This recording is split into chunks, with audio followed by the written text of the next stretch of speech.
أعوذ بالله من الشيطان الرجيم.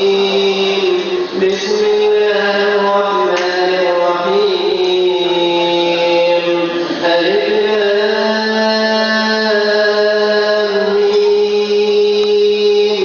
ذلك الكتاب لا ريب فيه هدى للمتقين الذين يؤمنون بالغيب ويقيمون الصلاة ومما رزقناهم ينفقون والذين يؤمنون بما أنزل إليك وما أنزل من قبلك وبالآخرة هم يوقنون أولئك على هدى من ربهم وأولئك هم المفلحون.